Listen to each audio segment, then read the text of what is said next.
प्रिय दर्शकों, भाई और बहनों, एस्ट्रो चर्चा में आपका स्वागत है। मेरा आपको सादर नमस्कार। आज के वीडियो में हम एस्ट्रोलॉजी के एक टॉपिक की चर्चा करेंगे, वैदिक एस्ट्रोलॉजी की। राहु आपकी कुंडली में कहाँ बैठा हुआ है और क्या रिजल्ट देगा, किस तरह से आप देखेंगे आप अपनी कुंडली में राहु का रिजल्ट। तो मैं राहु की इस चर्चा को एक अलग ढंग से आपको समझा रहा हूँ। वो आप शुरू से अंत तक बने रहिए, ध्यान से सारी बातों को समझिए तो आपको राहु का रोल समझ आ जाएगा। राहु एक्चुअली कोई प्लेनेट तो है नहीं, वह एक पॉइंट है, नॉर्थ नोड ऑफ मून कहा जाता है इसको।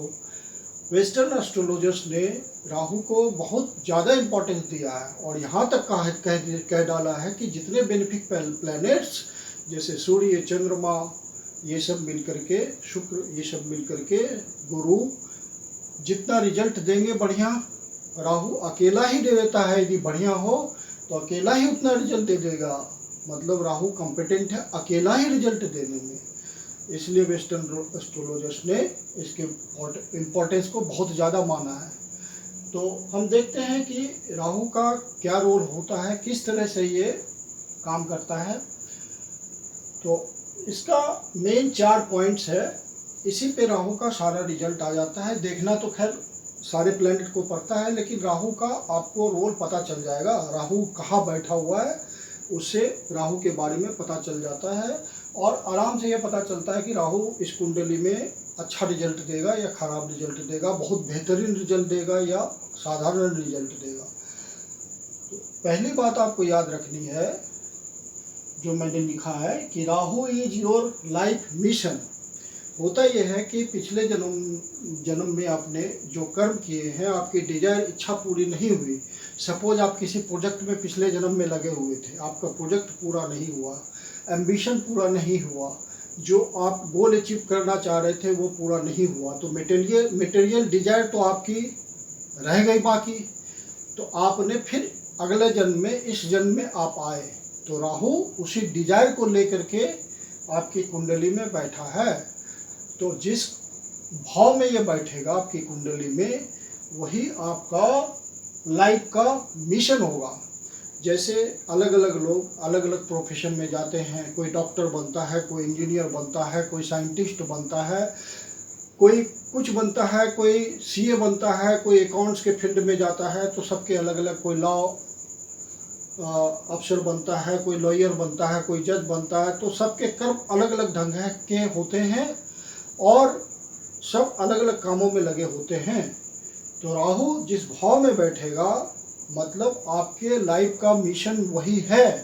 Rahu is your life mission. और राहु मेटेरियलिस्टिक बात है और ये बहुत जल्दी से गेन करना चाहता है सब कुछ, क्योंकि ये मेटेरियलिस्टिक है।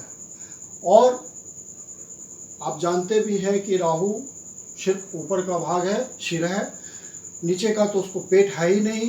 तो ये जितना खाता है उसको पता ही नहीं चलता, इसका पेट कभी भरता ही नहीं है। तो ये जितना खाता जाएगा, मटेरियल बातें इसको ज़्यादा से ज़्यादा चाहिए। जैसे धन चाहिए तो ज़्यादा से ज़्यादा चाहिए, लग्जरी तो ज़्यादा से ज़्यादा चाहिए, क्योंकि इसका पेट ही नहीं कभी भरता, क्योंकि ये सिर्फ यहाँ तक है। तो राहु के बारे में ऐसा कहा गया है कि इसकी मटेरियलिस्टिक डिजायर कभी पूरी नहीं होती, ये और करता रहता है हमेशा। तो पहला है, मान लीजिए मैं एग्जांपल से आपको समझाता हूँ कि कोई साइंटिस्ट है तो उसका काम क्या हो गया, कोई रिसर्चर है उसका काम क्या होगा, अपने रिसर्च को आगे बढ़ाना, जो रिसर्च कर रहा है उसमें सफलता पाना, उस रिसर्च को कंप्लीट करना। तो रिसर्च का भाव कौन सा है, ये है 8वां भाव। तो उस साइंटिस्ट का या उस रिसर्चर का निश्चित रूप से राहु 8वें भाव में बैठा हुआ होगा, क्योंकि वो लाइफ मिशन उसकी वही है, पूरी जिंदगी वो वही करेगा, अपना कर्म में लगा रहेगा। उसका कर्म क्या है, उसकी डिजायर क्या है, तो उसकी डिजायर है रिसर्च करना। वो अपना रिसर्च करता रहता है, डीप रिसर्च करता रहता है, और राहु उसका 8वें भाव में बैठ करके ये शो करता है।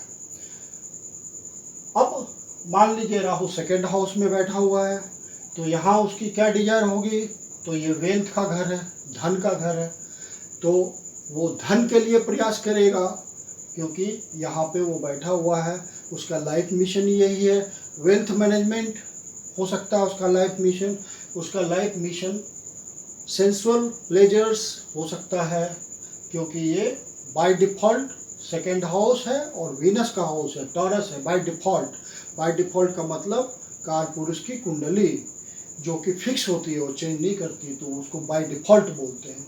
तो यहाँ पे सेकेंड हाउस क्या डिनोट करता है, तो second house sensual pleasures denote करता है, जैसे अच्छे खाने खाना, अच्छा खाना खाना, अच्छा पहनना, अच्छा सुनना, एंजॉय करना, लग्जरी में रहना, तो ये सेकेंड हाउस बताता है।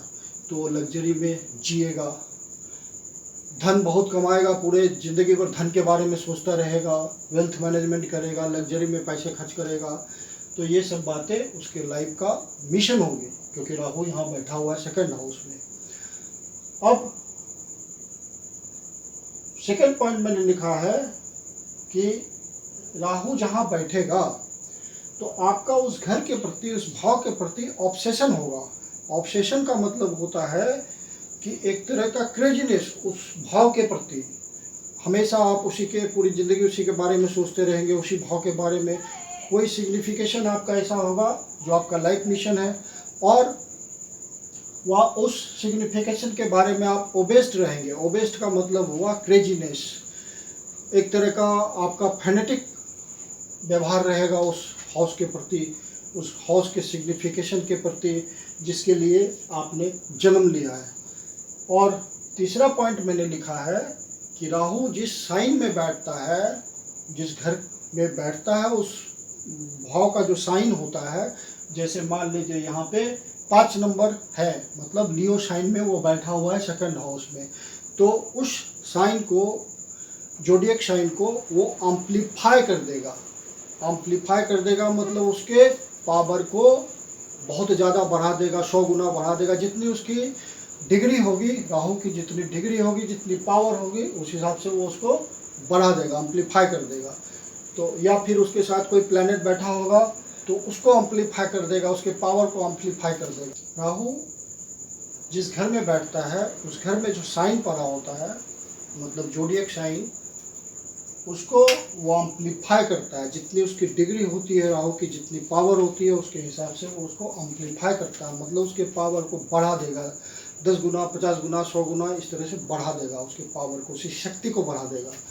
और उसके साथ यदि कोई प्लैनेट बैठा होगा तो उसके पावर को बढ़ा देगा और 100 गुना रिजल्ट लेगा उससे। तो तीसरा पॉइंट ये हुआ।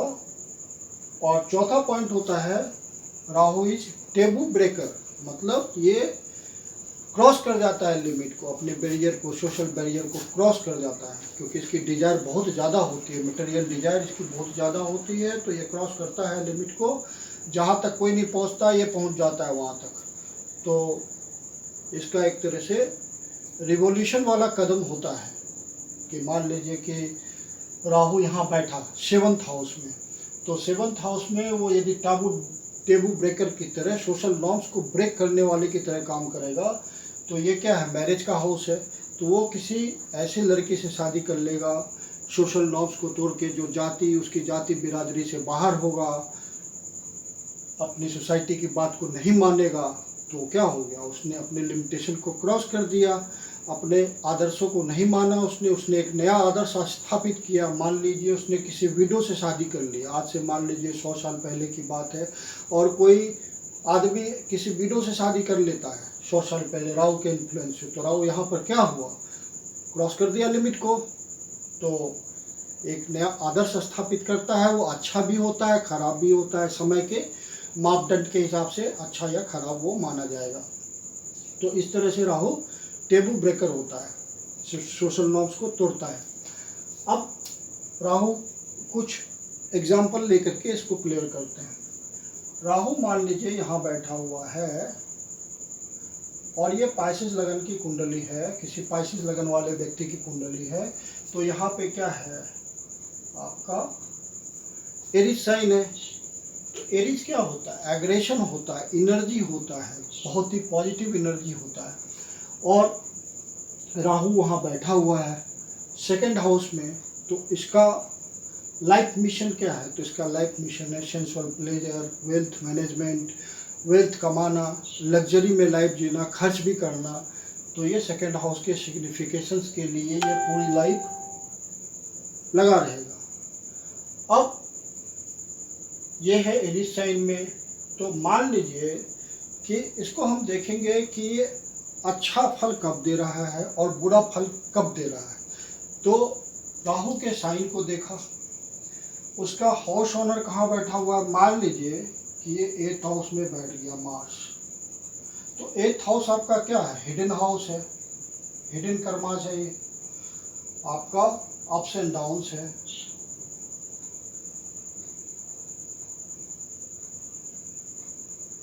तो आपका यहाँ पे मार्स बैठ करके हिडन बातें करेगा, उसको अप्स एंड डाउन्स भी झेलना पड़ेगा। तो मार्स की एनर्जी को इसने बहुत बढ़ा दिया। तो मान लीजिए कि ये सेकेंड हाउस है, राहु बैठा हुआ उसमें, तो ये मार्स क्या करेगा, मार्स यहाँ का फल देगा। तो इसकी पावर को इसने बढ़ा दिया है, तो ये धन कमाने के लिए ज़्यादा से ज़्यादा प्रयास करेगा। अब ये अच्छा है।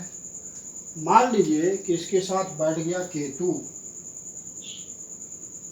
तो ये आपकी एनर्जी है, एग्रेशन है। और केतु आपका क्या है, हेडलेस पर्सन है, हेडलेस है, इसका कोई अपना दिमाग तो होता नहीं है केतु का, सिर्फ यहाँ से धर का पोर्शन है, मन से सोचता है, ये धर से सोचता है। तो ये अच्छा खराब नहीं सोच सकता कि ये चीज़ अच्छा है या खराब है। इधर से मान लीजिए सैटर्न ने दृष्टि डाल दी, तीसरी दृष्टि डाल दी, तो ये एक्शन है, ये एक्शन है। तो अब क्या होगा कि सैटर्न की दृष्टि पर गई, एस्पेक्ट आ गया मार्स पे, तीसरा एस्पेक्ट है, बहुत ही खतरनाक। और ये एक्शन दे रहा है, इसके पास एनर्जी है, और ये बैठा हुआ केतु के साथ, हेडलेस के साथ। इसको एक्शन एकदम क्विक में लेना है क्योंकि एनर्जी है, एग्रेशन है। और किस हाउस के लिए लेगा, तो सेकंड हाउस के लिए लेगा ये एक्शन, एनर्जी वाला एक्शन। तो अब क्या होगा, ये गलत काम कर सकता है क्योंकि ये धन के लिए राहु कोई शॉर्टकट रास्ता अपनाता है क्योंकि उसको जल्दी से जल्दी सारी मटेरियल बातें चाहिए। इसीलिए तो ये एम्पलीफाई किया मार्स को, मार्स के साइन को एम्पलीफाई किया, तो मार्स एम्पलीफाई हो गया। अब मार्स चूंकि एक्शन लेना है उसको एनर्जी के साथ, एकदम एग्रेशन के साथ, केतु है वहाँ, तो धन के लिए वो कोई गलत काम भी कर देगा क्योंकि ये है ही हाउस, हिडन हाउस है, गलत काम का हाउस है, इसमें सारे गलत काम इंक्लूडेड होते हैं। तो ये कोई गलत डिसीजन ले सकता है यहाँ पे। और सैटर्न की दृष्टि है तो सारे मैलेफिक है, ये भी मैलेफिक है, मार्स भी मैलेफिक है, केतु भी मैलेफिक है। तो मैलेफिक का रिजल्ट तो मैलेफिक ही होगा, तो कोई गलत डिसीजन हो जाएगा। तो हम बहुत तरह से सोच सकते हैं यहाँ पे कि क्या गलत काम हो सकते हैं, यहाँ बहुत सारे काम हो सकते हैं गलत काम, यहाँ गलत रास्ता अपनाया जा सकता है धन कमाने के लिए। तो यहाँ राहु बैठ के क्या कर रहा है, गलत रिजल्ट दे रहा है। मान लीजिए कोई साइन नहीं है, खाली हाउस ही है, तो हाउस से भी हम सोच सकते हैं, यहाँ पे सेकंड हाउस में था तो वो धन के लिए इच्छा कर रहा था, धन कमाना उसका सबसे प्रायोरिटी वाला काम था, उसका लाइफ मिशन यही था। अब राहु यहाँ बैठ गया 8वें घर में, तो 8वें घर में राहु बैठ करके क्या करेगा, मेहनत करेगा, ज़्यादा से ज़्यादा रिसर्च करेगा, कोई पर्टिकुलर फील्ड का एक्सपेरिमेंट करेगा, गहराई में जाएगा, तो सारी मेहनत यहाँ लगा देगा। इसके लाइफ का मिशन ही यही होगा। और लाइफ का मिशन जब उसका सक्सेसफुल होगा तो लास्ट में क्या होगा, इसको जब सफलता मिलेगी, बहुत कठोर परिश्रम के बाद 8वां हाउस में बहुत गहराई से रिसर्च करना पड़ता है, मेहनत करनी पड़ती है। तो जब रिजल्ट आएगा तो अच्छा रिजल्ट आएगा, फ्रूटफुल रिजल्ट आएगा और मटेरियली वो सक्सेसफुल होगा। क्योंकि जब एक्सपेरिमेंट का रिजल्ट आएगा तो उसके पैसे, धन उसके पास प्रचुर मात्रा में आएगा क्योंकि वो सक्सेसफुल हो जाएगा। तो यहाँ का रिजल्ट यहाँ से अच्छा है, क्योंकि यहाँ तो खाली धन वो कर रहा है कि मुझे धन चाहिए, लग्जरी में जीना है, पैसे खर्च करेगा, बर्बादी करेगा पैसे की, लेकिन यहाँ तो सिर्फ कर्म करेगा वो। तो एज कम्पेयर ये राहु बढ़िया है। यदि आप देखें तो आप राहु का जजमेंट ले सकते हैं कहाँ पे राहु बढ़िया रिजल्ट देगा। मान लीजिए कि राहु यहाँ बैठा हुआ है, यहाँ राहु फिर धन के लिए ही इच्छा कर रहा है, उसका लाइफ मिशन ही धन है, और इसका इस हाउस का लॉर्ड यहाँ बैठ गया 8वें घर में जो कि सन है, लियो में बैठा हुआ है ये। और अब क्या होगा, अब होगा 8th हाउस क्या होता है, 8th हाउस अब वो धन कमाने का प्रयास करेगा, तो सन यहाँ बैठा हुआ 8th हाउस में, तो ये हाउस ऑफ गैम्बलिंग है, तो जल्दी धन कमाने के लिए वो जुआ खेलेगा, बहुत हद तक संभव है कि वो खेलेगा, गैम्बलिंग करेगा, क्योंकि उसको जल्दी से धन कमाना है। लेकिन 8वां घर है ये, तो 8वां घर है तो अप्स एंड डाउन्स भी देता है, तो ये कमाने के बजाय गमा भी देगा और कर्जे में आ जाएगा। लेकिन परिस्थितियां बदल जाएगी यदि यहाँ सैटर्न बैठ जाए, तो ये निश्चित रूप से गैम्बलिंग करेगा और जीतेगा, धन कमाएगा। क्यों? क्योंकि इसका इस हाउस का ऑनर जो है सैटर्न, ये एक्वेरियस साइन में बैठा हुआ है और इसके साथ सैटर्न आके बैठ गया, तो ये अपने घर को सक्सेसफुली संभालेगा, क्योंकि ये हाउस ऑनर है, उस हाउस का ऑनर है। तो ये आप इस रिजल्ट को कहीं भी एक्सटेंड कर दीजिए कि जो जिसका घर है, जो हाउस लॉर्ड यदि अपने ही घर में बैठा हुआ है, तो अपने सिग्निफिकेशंस को वो बचाएगा, किसी भी हालत में बचाएगा। जैसे मेरा घर है तो मैं अपने घर को किसी भी हालत में बचाऊंगा, अपने घर की रक्षा करूंगा, तो ये भी अपने घर की रक्षा कर रहा है, प्रोटेक्शन दे रहा है, और साथ में ये इसका मेहमान है तो उसको भी कंफर्टेबल रखेगा, तो ये कंफर्टेबल रहेगा और यहाँ का फल देगा, इसकी प्रोटेक्शन देगा, ये अपने घर को भी बचाएगा, अपने मेहमान को भी बचाएगा। तो ये रिजल्ट अब खराब नहीं है, अब राहु अच्छा रिजल्ट दे रहा है। तो आपको प्लैनेटरी कॉन्फ़िगरेशन भी देखते जाना पड़ेगा कि कहाँ पे क्या हो रहा है। तो ये बेसिक रूल आप कहीं भी लगा सकते हैं कि यदि हाउस लॉर्ड अपने ही हाउस में बैठा हुआ है तो कितना ही गलत बात हो जाए वो अपने घर को खराब नहीं होने देगा, अपने घर के सिग्निफिकेंस को बचा लेगा, कैसे भी करके बचा लेगा और अच्छा रिजल्ट देगा, बेनिफिट आएगा उस घर का रिजल्ट, चाहे वो दुश्मन ही क्यों नहीं उसके घर में बैठे हुए हों, रिजल्ट अच्छा आएगा उस घर का। तो यहाँ पे रिजल्ट अच्छा आ रहा है। अब मान लीजिए कि सन सैटर्न की बात नहीं है, अब मान लीजिए कि सन यहाँ बैठ गया 10th हाउस में। अब ये कौन से लग्न का है व्यक्ति, तो ये कर्क लगन का है। तो कर्क लगन के जो होते हैं वो आपका बहुत अच्छे कलाकार होते हैं, क्योंकि ये 4th हाउस है, नरिशमेंट का हाउस है, और बहुत यहाँ से इसका बहुत कला से इसका बहुत अच्छा संबंध होता है। तो यहाँ पे आपका देखिए 2nd हाउस में क्या बैठा हुआ है, लियो साइन बैठा हुआ है, लियो साइन बैठा हुआ है, और ये 2nd हाउस है, तो 2nd हाउस वाणी का भी होता है, तो ये सेंसुअल प्लेजर है, तो सिंगिंग का घर हो गया, और ये फन एंड इंटरटेनमेंट का हो गया, और सन यहाँ बैठा हुआ है, कर्म कर रहा है, तो ये बहुत अच्छा कलाकार हो सकता है, सिंगर हो सकता है।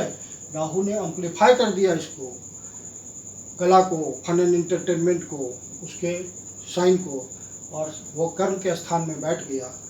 और ये कर्क राशि है, तो कर्क राशि है तो देखिए 4, 5, 6, 7, 8, तो ये काफ़ी डीप में हो जाएगा 5th हाउस, तो कर्म बहुत डीप में हो जाएगा 5th हाउस, जो कि by default fun and entertainment का हाउस है, तो और उसका ऑनर शन यहाँ बैठा हुआ है, तो ये बहुत ही अच्छा कलाकार होगा, बहुत पैसे कमाएगा अपनी कला से, वाणी से बहुत पैसे कमाएगा ये, क्योंकि वहाँ राहु बैठा हुआ है, तो अब राहु अच्छा रिजल्ट दे रहा है वहाँ पे। तो इस तरह से हम राहु का रिजल्ट देखते हैं। बेसिक पॉइंट हमारा यही 4 है, उसी से रिजल्ट निकालता है।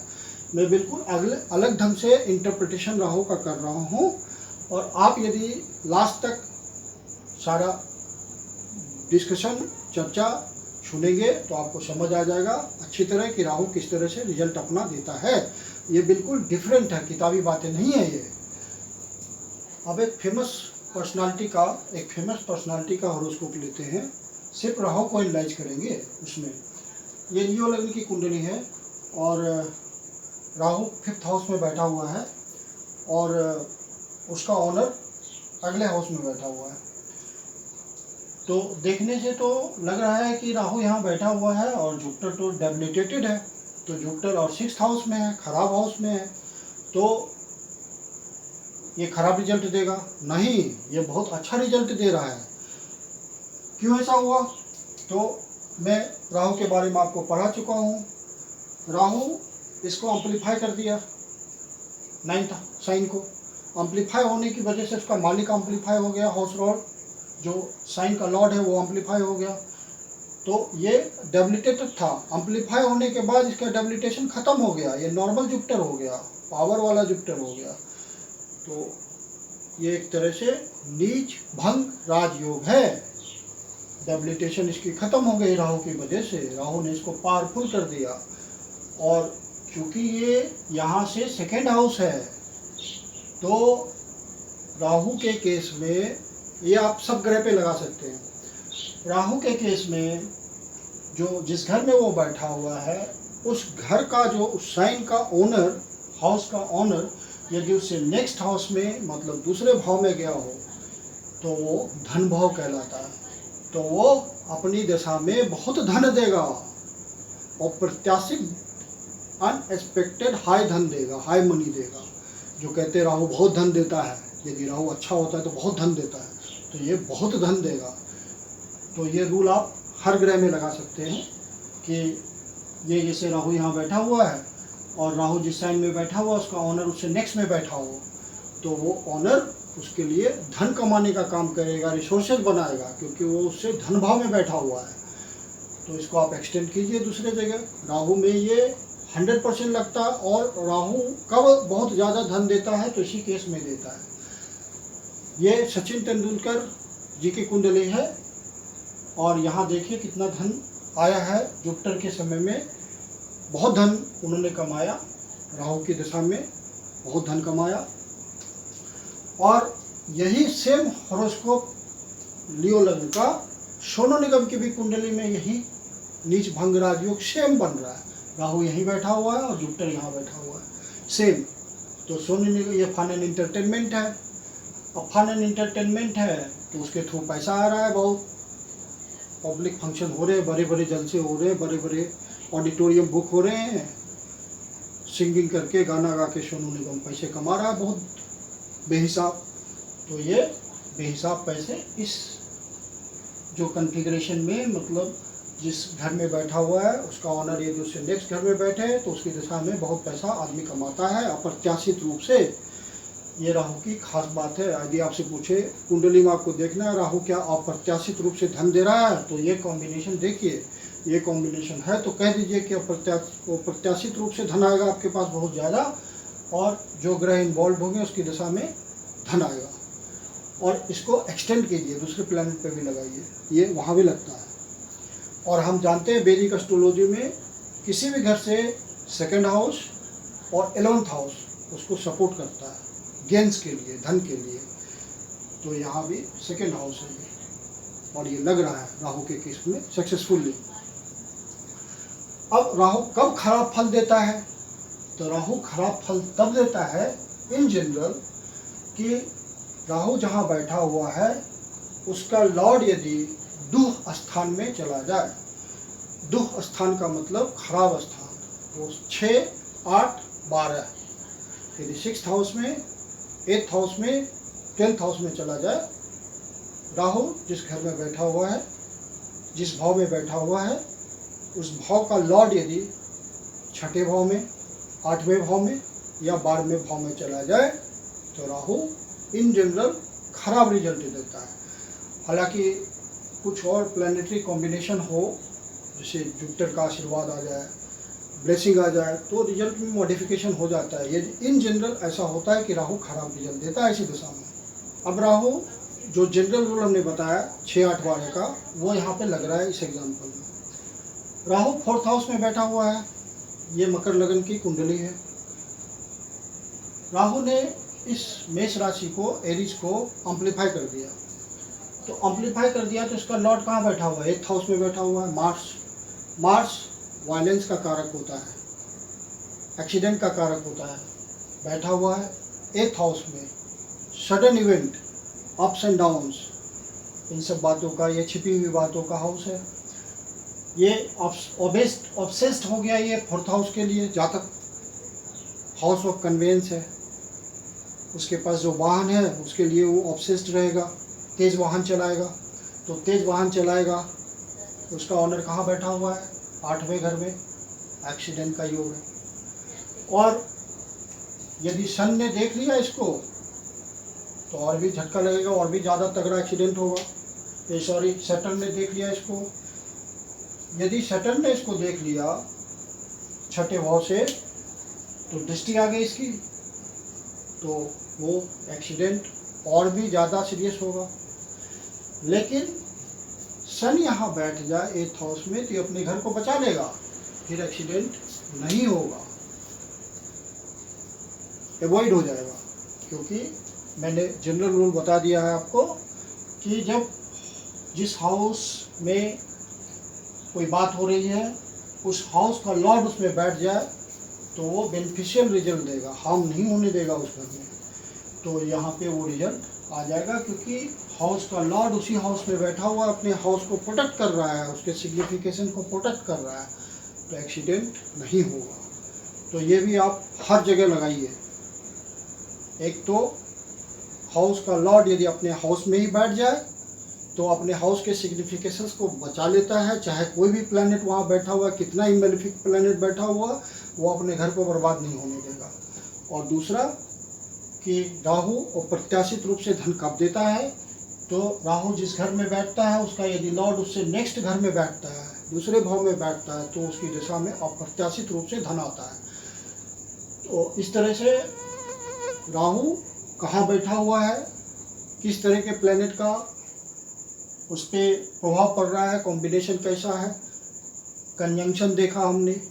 राहु का एस्पेक्ट भी होता है, कुछ विद्वान मानते हैं राहु का कोई एस्पेक्ट नहीं है। जो पराशरी ज्योतिष को मानते हैं एकदम स्ट्रिक्टली, वो राहु के एस्पेक्ट को नहीं मानते। राहु को एस्पेक्ट को ना माने भी, बिना माने हुए भी रिजल्ट आ जाते हैं, वही रिजल्ट आते हैं, एस्पेक्ट मानने पे भी वही रिजल्ट आएंगे, सेम रिजल्ट आते हैं। तो उनका आग्रह नहीं होता एस्पेक्ट के लिए। कुछ विद्वान आग्रह करते हैं एस्पेक्ट के लिए, वो एस्पेक्ट होता है 1, 5, 9 और 12 का। तो दो तरह के विद्वान हैं, एक नहीं मानते हैं, एक मानते हैं। रिजल्ट दोनों से सेम आता है, कोई दिक्कत नहीं है। फिर कंजंक्शन का मैंने बोल ही दिया आपको। ये एक अलग ढंग से इंटरप्रिटेशन था राहु का। जनरल बुक में लिखा होता है जिस साइन में बैठता है उस साइन के लॉर्ड की तरह वो एक्ट करता है, जिसके साथ बैठता है, जिसके साथ कंजंक्ट होता है उसकी तरह काम करता है। मैंने उस बात को आसान ढंग से, अलग ढंग से प्रेजेंट किया, जिससे कि आपको राहु की बात समझ आ गई होगी कि राहु कब अच्छा होता है, कब खराब होता है, कैसे बुरा रिजल्ट देता है। और 4 पॉइंट को आप याद रखिए, राहु का समरी है ये, इसी से राहु का सारा रिजल्ट आ जाता है। तो आज के वीडियो में जो हमने आपको चर्चा करी वो आपको अच्छी तरह समझ आ गया होगा होपफुली। अगले वीडियो में कोई और इम्पोर्टेंट टॉपिक लेकर के आपके पास चर्चा करेंगे। यदि आपको वीडियो अच्छा लगा तो लाइक, सब्सक्राइब और शेयर कर दीजिए। धन्यवाद।